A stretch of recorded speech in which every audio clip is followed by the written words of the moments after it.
हर हर महादेव। आप सभी को संकट चौथ की हार्दिक शुभकामनाएं। धार्मिक ग्रंथों के अनुसार संकट चौथ व्रत का बहुत महत्व है।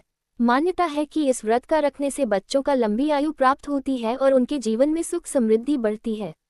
भगवान गणेश का विघ्नहर्ता माना गया है और उनकी आराधना से जीवन की परेशानियों से छुटकारा प्राप्त होता है। इस व्रत को करने से परिवार के सभी सदस्यों के जीवन में खुशियां आती हैं। संकट चौथ को चंद्रमा को अर्घ्य देने से चंद्रदेव की कृपा प्राप्त होती है और उससे मानसिक शांति प्राप्त होती है। पंचांग के अनुसार 17 जनवरी 2025 संकट चौथ हिंदू धर्म में हर साल माताएं अपने संतान की लंबी आयु और अच्छे स्वास्थ्य के लिए संकट चौथ को निर्जला व्रत रखती हैं। यह व्रत माघ महीने की कृष्ण पक्ष की चतुर्थी तिथि को रखा जाता है। सनातन धर्म में जीवन में सुख समृद्धि और खुशहाली के लिए व्रत और उपवास रखना बेहद शुभ माना जाता है। हर साल महिलाएं माघ महीने के कृष्ण पक्ष की चतुर्थी को माता संकट चौथ का व्रत रखती है। इस संकट चौथ भी कहा जाता है।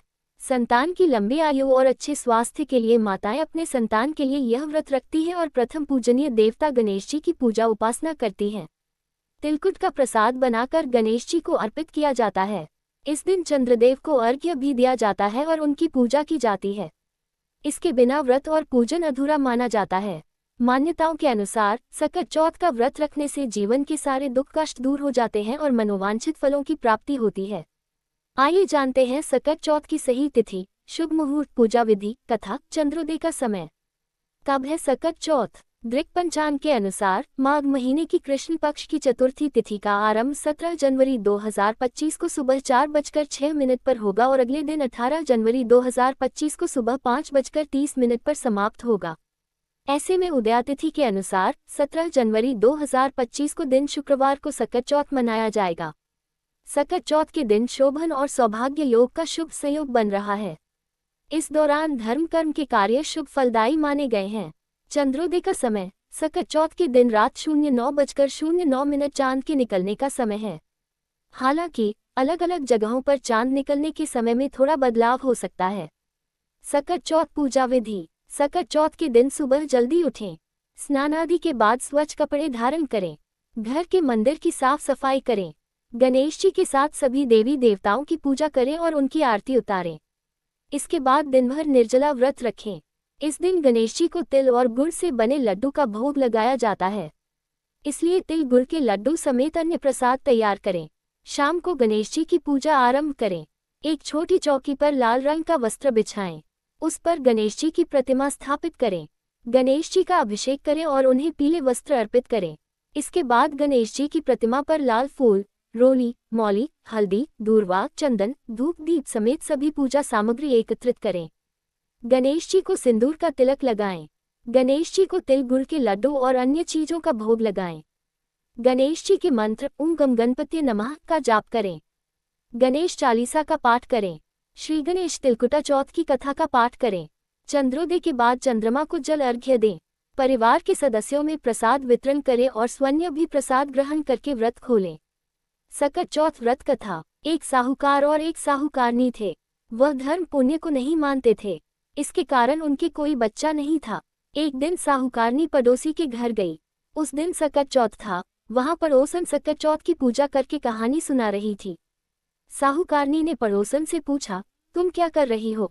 तब पड़ोसन बोली कि आज चौथ का व्रत है, इसलिए कहानी सुना रही हूँ। तब साहूकारनी बोली, चौथ के व्रत करने से क्या होता है? तब पड़ोसन बोली, इसे करने से अन्न, धन, सुहाग, पुत्र सब मिलता है। तब साहूकारनी ने कहा, यदि मेरा गर्भ रह जाए तो मैं 1.25 सेर तिलकुट करूंगी और चौथ का व्रत करूंगी।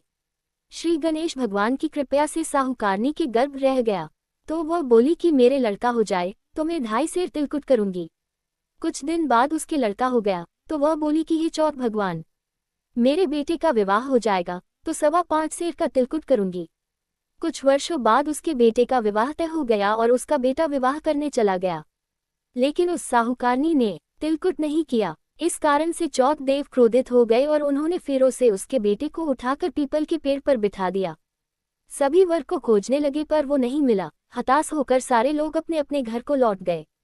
इधर जिस लड़की से साहूकारनी के लड़के का विवाह होने वाला था, वह अपनी सहेलियों के साथ गणगौर पूजने के लिए जंगल में दूब लेने गई। तभी रास्ते में पीपल के पेड़ से आवाज आई, ओ मेरी अर्धव्यही, ये बात सुनकर जब लड़की घर आई, उसके बाद वह धीरे धीरे सूखकर कांटा होने लगी। एक दिन लड़की की माँ ने कहा, मैं तुम्हें अच्छा खिलाती हूँ, अच्छा पहनाती हूँ, फिर भी तू सूखती जा रही है, ऐसा क्यों? तब लड़की अपनी माँ से बोली कि वह जब भी दूब लेने जंगल जाती है तो पीपल के पेड़ से एक आदमी बोलता है कि ओ मेरी अर्धब यही। उसने मेहंदी लगा राखी है और सेहरा भी बांध रखा है। तब उसकी माँ ने पीपल के पेड़ के पास जाकर देखा, ये तो उसका जमाई ही है। तब उसकी माँ ने जमाई से कहा, यहाँ क्यों बैठे हैं? मेरी बेटी तो अर्धव्य ही कर दी और अब क्या लोगे? साहूकारनी का बेटा बोला, मेरी माँ ने चौथ का तिलकुट बोला था लेकिन नहीं किया, इसलिए चौथ माता ने नाराज होकर यहाँ बैठा दिया। ये सुनकर उस लड़की की माँ साहूकारनी के घर गई और उससे पूछा कि तुमने सकट चौथ का कुछ बोला है क्या? तब साहूकारनी बोली, तिलकुट बोला था। उसके बाद साहूकारनी बोली, मेरा बेटा घर आ जाए तो 2.5 मन का तिलकुट करूंगी। इससे श्री गणेश भगवान प्रसन्न हो गए और उसके बेटे को फेरों में लाकर बैठा दिया। बेटे का विवाह धूमधाम से हो गया। जब साहूकारनी के बेटा एवं बहू घर आ गए तब साहूकारनी ने 2.5 मन तिलकुट किया और बोली, हे चौथ देव, आपके आशीर्वाद से मेरे बेटा बहू घर आए हैं, जिससे मैं हमेशा तिलकुट करके व्रत करूंगी। इसके बाद सारे नगर वासियों ने तिलकुट के साथ सकट व्रत करना प्रारंभ कर दिया। हे सकट चौथ, जिस तरह साहूकारनी को बेटे बहू से मिलवाया वैसे ही हम सबको मिलवाना। इस कथा को कहने सुनने वालों का भला करना। बोलो सकट चौथ की जय। श्री गणेश देव की जय।